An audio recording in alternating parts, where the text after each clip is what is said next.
Hello everyone, my name is Abhilash Modi. I am basically from Jaipur, but it's been so long. हम भिलवाड़ा में एक institute चलाते हैं, उसका नाम है टिल्स एजुकेशन। बेसिकली मैं एक स्पोकन इंग्लिश टीचर हूँ, एक पीडी ट्रेनर हूँ, personality development trainer.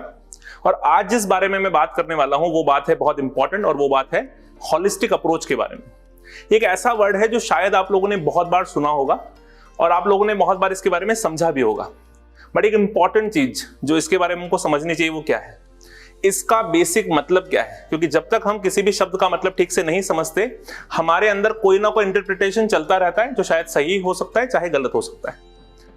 Holistic approach का बेसिक मतलब यह है कि किस तरीके से कोई भी चीज बेसिकली बनी है, उस अप्रोच के साथ उसको समझना और उसके अकॉर्डिंग उसको काम में लेना।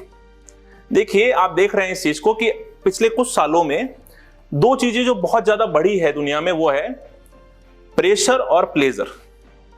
प्रेशर, जब भी कोई हमको प्रेशराइज करता है किसी चीज को करने के लिए तो हम उसको झट से कर देते हैं, और जब भी हमको किसी को खुश करना होता है तो भी हम उसको झट से कर देते हैं। पर जब हम प्रेशर और प्लेजर में किसी काम को करते हैं तो वहां एक चीज चूक जाती है, वो है पर्पस। तो आज का हमारा टॉपिक इसी बारे में है कि कैसे प्रेशर और प्लेजर को कम किया जाए और कैसे पर्पसफुल चीजों को ठीक से किया जाए, पर्पस के साथ किसी चीज को जिया जाए। एक छोटा सा एग्जांपल लेते हैं हॉलिस्टिक अप्रोच को समझने के लिए, वो है कार का। एक व्यक्ति है मिस्टर ए और एक और है mister B. Mister A car काम में लेते हैं ताकि वो अपने ऑफिस में बारिश से बचते हुए, धूप से बचते हुए ठीक से पहुंच सके, स्पीड बढ़ते हुए। मिस्टर बी है, उनका कार यूज करने का पर्पस बिल्कुल अलग है। उनको लगता है अगर मैं कार में जाऊंगा तो सब लोग मुझे भाव देंगे, सब लोग मेरी इज्जत करेंगे। जस्ट इमेजिन कीजिए, आपने एक बहुत महंगी कार खरीद ली, लोन पर लिया, जिस भी तरीके से ली। एक टाइम बाद लोग आपको उसके कारण इज्जत करना बंद कर देंगे अगर आपका व्यवहार ठीक नहीं है, अगर आपके किसी ऑर्गेनाइजेशन में, चाहे किसी परिवार में, किसी भी जगह पर, समाज में ठीक कंट्रीब्यूशन नहीं है। कब तक कोई व्यक्ति आपको इसलिए रेस्पेक्ट देता रहेगा कि आपकी कार बहुत बढ़िया है। अटेंशन देना एक अलग बात है, पर रेस्पेक्ट तो नहीं मिलने वाला आपको। मिस्टर ए जब कार काम में ले रहे हैं तो उनका पर्पस यह है कि मैं कैसे भी धूप से बचते हुए, मैं कैसे भी बारिश से बचते हुए जल्दी से परिवार के साथ कहीं पहुंच जाऊं, वो एक सही तरीका है। तो ये कार की हॉलिस्टिक अप्रोच हुई।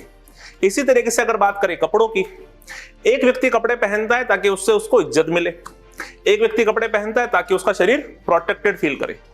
जब भी कभी आपको हॉलिस्टिक अप्रोच को समझने में तकलीफ आए तो उसको इस तरीके से आप समझ सकते हैं, जब भी कोई चीज शुरुआत में बनी थी वो हॉलिस्टिक अप्रोच के साथ ही बनी थी। जैसे एक बच्चा है जिसको पूछा कि आप क्या बनना चाहते हैं, तो उसने कहा मुझे सीए बनना है। तो हमने पूछा सीए क्यों बनना चाहते हो, तो उसने बोला बनना है तो बनना है।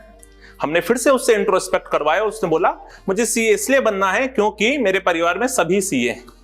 क्या लगता है आपको, ये क्या कोई पर्पस हो सकता है कुछ बनने का? इसका सीधा सा जवाब है नहीं, एक बहुत बड़ा नहीं। अगर वो बच्चा इस पर्पस को समझ पाएगा कि चार्टर्ड अकाउंटेंट्स का पर्पस था कैसे भी करके अकाउंटिंग को बहुत इजीली सॉल्व करना, किसी भी कंपनी के अकाउंटिंग को बहुत इजीली मैनेज करना, अगर वो इस चीज को ध्यान में रखते हुए करता है तो किसी भी ऑर्गेनाइजेशन में उसका कंट्रीब्यूशन ठीक रहेगा और उसको पैसा भी मिलेगा। बहुत बार हमारे दिमाग में ऐसा होता है कि अगर मैंने हॉलिस्टिक अप्रोच को समझा तो शायद मुझे पैसा ना मिले, पर ऐसा नहीं है। अगर आप ठीक से किसी भी चीज की हॉलिस्टिक अप्रोच को समझते हैं, चाहे वो किसी पोस्ट की हो जैसा मैंने सीए का एग्जांपल दिया, चाहे वो कार का हो जैसा मैंने एग्जांपल दिया, और चाहे वो कपड़ों का हो, तो हम ठीक से इस चीज को समझ पाएंगे कि हर चीज का इस दुनिया में एक पर्पस है। आज सुबह मैं पेन काम में ले रहा था और मैंने देखा वो पेन पीछे से टूटा हुआ है, पर मेरा काम बड़ा आराम से हो रहा था, जो मैं लिखना चाहता था लिख पा रहा था। क्योंकि पेन बनाने के पीछे जो हॉलिस्टिक अप्रोच थी वो क्या थी कि एक व्यक्ति ठीक से लिख पाए, बिना उसका हाथ भरे, बिना उसका हाथ गंदा हुए वो ठीक से लिख पाए, और वो आराम से मैं लिख पा रहा था। तो कोई बड़ा फर्क नहीं पड़ रहा था कि वो पेन टूटा हुआ है। अगर वो पेन 1 करोड़ का भी होता तो भी वो लिखने के काम में ही आता। पर जब जब हम किसी चीज से, कपड़ों से, कार से, पोस्ट से, उसकी हॉलिस्टिक अप्रोच को भूल करके प्रेशर और प्लेजर में इज्जत पाने की कोशिश करते हैं, रेस्पेक्ट पाने की कोशिश करते हैं, तो हमको रेस्पेक्ट नहीं मिलता, और वो मिलता है तो बहुत शॉर्ट स्पैन के लिए मिलता है, और वो होता है अटेंशन। तो मैं यही गुजारिश करना चाहूंगा आप सभी लोगों से कि सभी लोग जब भी किसी चीज को काम में लें और आपको ऐसा फील होता है कि मैं किसी प्रेशर और प्लेजर में इस काम को कर रहा हूं, या दुनिया को खुश करने के लिए, या किसी प्रभाव और दबाव में इस काम को कर रहा हूं, उसकी हॉलिस्टिक अप्रोच को पहचाने, उससे आप गलत तरीके से पैसे खर्च करने से भी बचेंगे और साथ में इस चीज से भी बच पाएंगे कि जब आप किसी चीज को कंटिन्यूसली करते जा रहे हैं और एक टाइम बाद आपको ऐसा लग रहा है कि मेरे अंदर बहुत कॉन्ट्राडिक्शन हो रहा है, तो उस कॉन्ट्राडिक्शन का भी बड़ा कारण यही है कि उसमें हॉलिस्टिक अप्रोच की कमी है।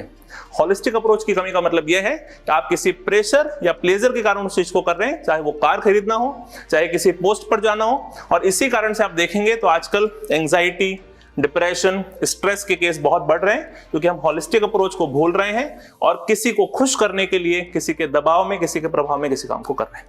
धन्यवाद। जय हिंद, जय भारत।